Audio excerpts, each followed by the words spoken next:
Oh my God, my husband is so stupid. Stupid and greedy, but more stupid. He was thinking of divorcing me, and as soon as he found out that there would be nothing to divide, he suddenly changed his mind. It seems to me, now any schoolchild knows what is jointly acquired property and what this definition refers to. It is important who bought it, on whom it is registered, and not just that this thing appeared during the marriage. I have fairly well-to-do parents who didn't like my husband at all. To me, they expressed their opinion, as well as the fact that they will not dissuade me, because their bumps I have to make my own. But they didn't refuse to help me. At the wedding, we were given a 2-bedroom, in which we immediately moved, because before that, we rented an apartment. I was working, my husband was working, we did not need money, as we received normally. Besides, my parents continued to help me. I am the only child, and for them will always remain a little girl. The relationship with my husband was good. I did not notice anything suspicious. I did not even think about any cheating, because he did not give a reason. I was in no hurry to have children. First, I wanted to achieve something in the professional sphere, because it is not a fact that after maternity leave, or even 2, I would return to work. Secondly, my parents' words that my husband did not inspire confidence in them were still lodged somewhere deep in my brain. My husband and I lived together for 5 years, and last year I began to realize that the marriage was beginning to wear itself out.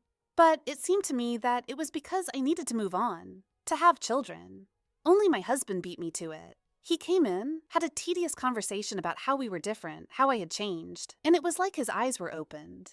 He made it sound like we should get a divorce. It was a kick in the butt for me. I didn't expect a divorce. My husband made a sorrowful face, said that he understood my condition, so it would be better if the divorce was handled by lawyers. He gathered some things and went somewhere, leaving me to digest what I had heard. It was sudden, I was confused, and for 2 days I didn't find a place for myself, and then I started to come to my senses. Yes, the marriage had outlived itself. I was right about that, but I hadn't guessed the way out of the situation. It is good that I did not get pregnant by a man who does not see any options for solving problems except divorce. And it's a good thing he expressed a desire to work things out through lawyers. I didn't want to see my almost ex-husband, and here he offered me a good option. I decided to call my parents. They obviously know who to turn to with such a question. They were surprised by my news, but pleased. My father said that the son-in-law with a wagon, the whole family is easier. I could not agree with him. I can't say that I wasn't worried at all about the whole situation, but I loved this man. I thought he was the closest. I hoped that I would meet my old age with him. But not even a month after that memorable conversation, as my husband, with whom we have not yet divorced, came to me with flowers and a penitent look, began to babble something about hurried, let's give our relationship another chance. I was discouraged, but something warm moved in my soul. I said I'd think about it, and started calling my mom to share the news with her. My mom listened, smirked, and asked me to come visit them. I arrived, and she and my dad told me the amazing story that this reaction from my husband erupted after he found out he would be left with a bare ass in the divorce. I have everything in my parents' name. The car, the apartment, the house. Everything is on my parents. Even the account is in my father's name. I only have a spending card, no savings. Nobody ever hid it, but my husband was not interested in how everything was registered. I said that my parents gave it to me, but I did not say that everything is registered on them. And it was the property that my husband was aiming to divide. When he sat in a puddle, he quickly changed his shoes and came to me with flowers to reconcile. I learned from my mistakes, so divorce it is. I don't need such a stupid and greedy character in my husband. And my parents thank you very much for advising me to be so insured. I'm glad I listened to them. My brother proposed to my fiancée, his ex, and I'm pissed. My 28M old brother, Mark 26M, used to date my fiancée, Jen 26F, a year ago. For context, they dated back in August 2022. They were only together for a month before he broke things off with her because he was bored of being in a relationship and never really wanted to settle down anyway. At the time they were dating, I was in a different state, so I had no idea he even had a girlfriend, and I had no idea who Jen was until I met her. Jen and I met at a bar when I moved back in October and hit it off really well. She was easily the most beautiful and intelligent woman I ever met, and we met up a few times more before we made it official. Fast forward to December, and I finally bring her up to my family and propose them meeting her at Christmas. They knew I was in a relationship, but I'm not the most open about my personal life. so I kept details about her to a minimum until I knew how serious we really were. My parents asked to see pictures, and they started passing my phone around the dinner table. Mark saw it and blew up, calling me a shit brother for dating his ex-girlfriend, and he demanded I break it off with her. I refused. When I asked Jen about it, she confirmed they dated and gave me the details about their breakup. It took a few weeks, but eventually Mark stopped bringing up me dating his ex, and I thought he was over it. On Jen's birthday this year, I took her out to a fancy dinner with both of our families and her closest friends, and I asked her to marry me.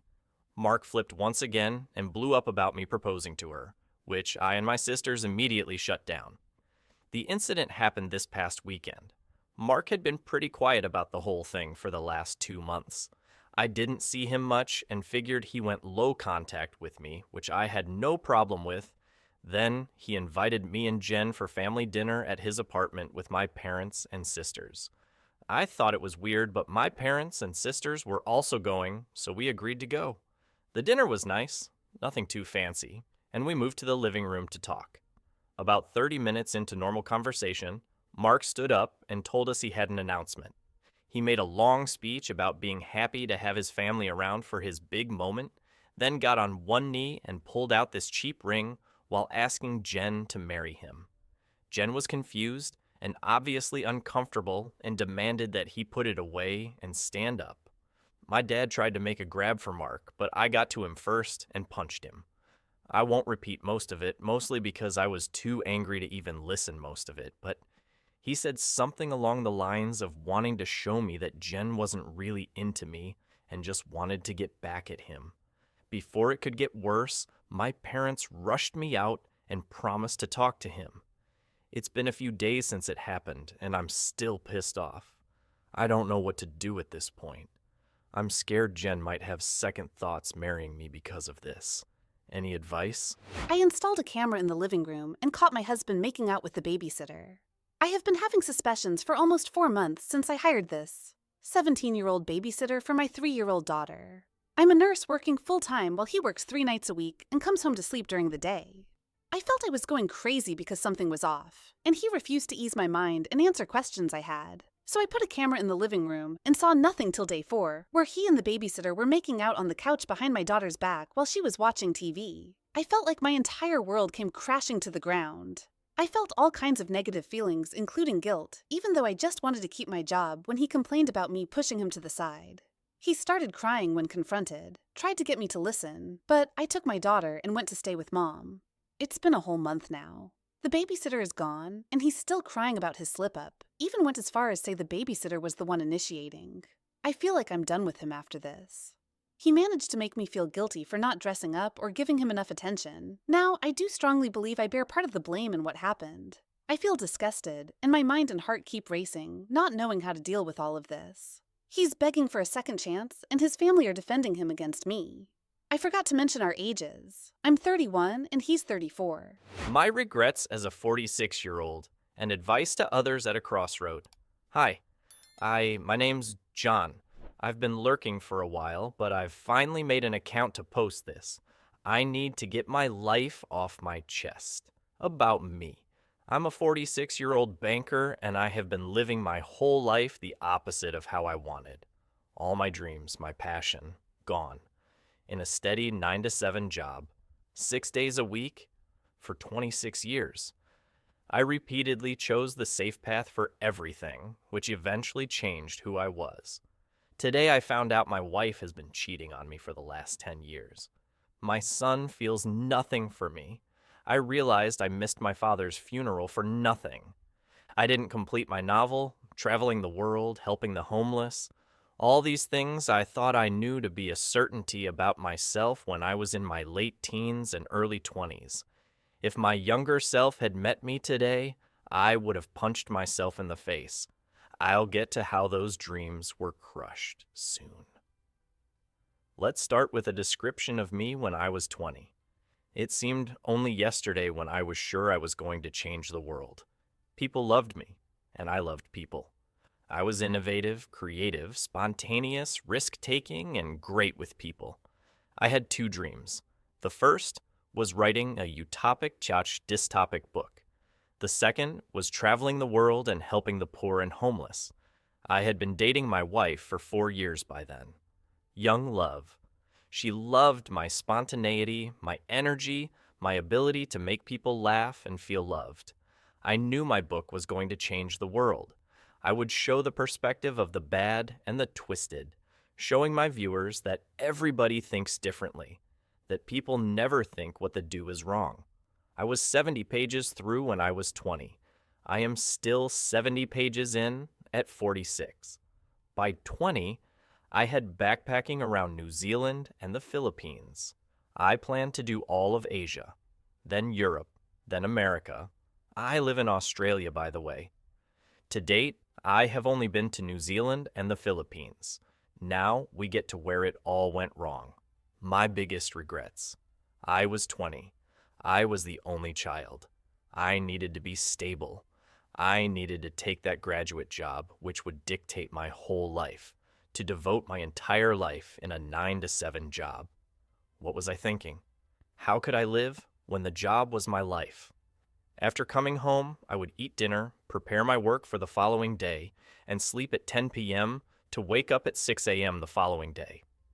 God, I can't remember the last time I've made love to my wife. Yesterday, my wife admitted to cheating on me for the last 10 years. 10 years. That seems like a long time, but I can't comprehend it. It doesn't even hurt. She says it's because I've changed. I'm not the person I was. What have I been doing in the last 10 years? Outside of work, I really can't say anything.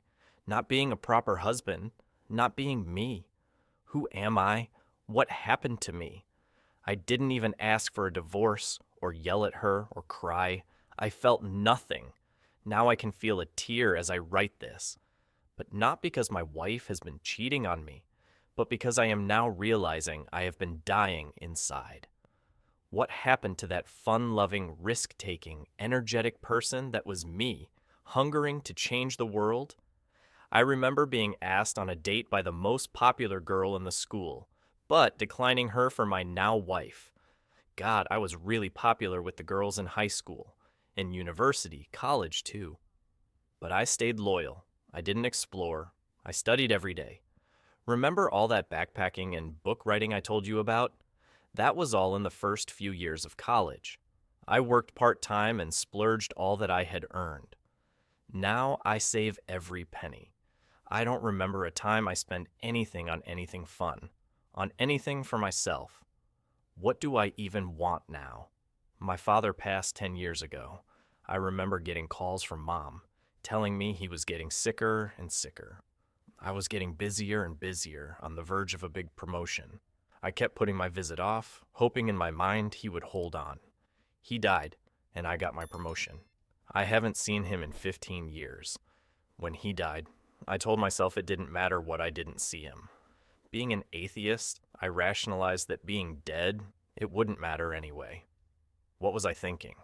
Rationalizing everything, making excuses to put things off. Excuses. Procrastination? It all leads to one thing. Nothing. I rationalized that financial security was the most important thing. I now know that it definitely is not. I regret doing nothing with my energy when I had it, my passions, my youth. I regret letting my job take over my life. I regret being an awful husband, a money-making machine. I regret not finishing my novel, not traveling the world, not being emotionally there for my son, being a damn emotionless wallet. If you're reading this and you have a whole life ahead of you, please, don't procrastinate. Don't leave your dreams for later. Relish in your energy, your passions. Don't stay on the internet with all your spare time unless your passion needs it. Please, do something with your life while you're young. Do not settle down at 20. Do not forget your friends, your family, yourself. Do not waste your life, your ambitions, like I did mine. Do not be like me. Sorry for the long post. Just had to get it out there. TLDR. I realized I let procrastination and money stop me from pursuing my passions when I was younger. And now I am dead inside, old and tired. Edit. I am quite overwhelmed at the response. Thank you for your time. I had posted on a whim and did not expect the reception. In regards to my post, I must admit I was quite emotional at the time. As I read what I had written earlier, I can't stop myself from noticing an abundance of spelling and grammatical mistakes, phrases that I would not usually say. I don't think I have used capital locks so much in my life. However, I will not edit them. That would not do it justice. I have read many of the replies and will try my best to answer the reoccurring questions. I will add that the replies have given me a new perspective of life, Reddit, and humanity in general. The amount of encouragement and humor persists to amaze me. Despite my situation, I even found myself laughing at a few of the comments. What my plans are, I am planning to cut down my hours substantially. I will take a new job if I have to, as I am relatively well off. I am going to talk to my wife. Divorce is currently not what I have in mind, and I hope that our communication and relationship will improve. If it doesn't, then so be it. We will both move on. I see there are quite a number of negative comments about her. However, I am going to have to say in her defense, she really is a lovely person. She is smart, empathetic, and has a great sense of humor. I'm not saying it was okay for her to do what she did, but she's not an evil person. I know that. We were both in the fault. We let communication dwindle, and with it, our relationship. There is so much more to being a head of house than just being able to bring in the money. A steady balance of emotional connection, love, and finance is what I will strive to give. My son. I don't anything about him. I really don't. I have unknowingly distanced myself from him. I only see him around dinner time. I do not recall having a proper conversation with him. It's quite preposterous now that I think about it. I'm not exactly sure how I'll start bonding with him. I have become quite a boring person. However, I plan to change that. I refuse to be a poor role model. I will ensure that he does not make the same mistake I did with my family. I have decided I am going to start watching his basketball games and rugby games on Saturdays. I never have due to work, but I will ensure that I do. Perhaps I will even play video games with him. There was a time I had a collection of SNES games, and I wasn't half bad either. Who knows, I might really connect with my son, and it seems to be something he enjoys. In regards to the novel and traveling, I admit, I am a different person from my youth. I no longer have the creativity and desire to complete the novel. When I found the long-forgotten 70 pages, the writing was no longer mine. I have changed substantially in 26 years. I am sorry to disappoint, as so many of you seemed incredibly keen to read it. However, I am just as excited to read the stories of all of you aspiring writers that have expressed their passion. The traveling, I might still do. Family trips probably, in the school holidays. Maybe with my wife every now and then, if she'd have me. I can't turn back time and see my father for a final time, though my mother is still alive. She lives in London, so visits are quite difficult. However, I will make an effort to see her. I do love my parents. I only wish I had not prioritized them as I did. In regards to the advice I have given, I stand by what I said. Live your life. Do not procrastinate and let lethargy stop you. However, I might add, avoid living in poverty. I have had the good fortune to have had never experienced hunger or homelessness. I would imagine chasing your ambitions and being happy would be considerable more difficult without proper nutrition and living standards. I believe someone mentioned their dream was financial stability. I say, that is just as valiant as any dream to have. We are all different and are missing different things in our lives. Be honest with yourself, and you'll know what you really want. I believe there were arguments upon my language and university or college or whatnot. I will clarify that, although Australians generally call tertiary education university here, I have made small efforts to pertain to Americans, as they are the main users, at least I assume. And yes, University Sedgwick College was free when I attended. I believe Australians now are able to attend them relatively free, up front, and can pay their fees after they graduate. I believe I have covered the general scope of questions. Thank you for watching. Write comments, put likes. Do not forget to watch other videos.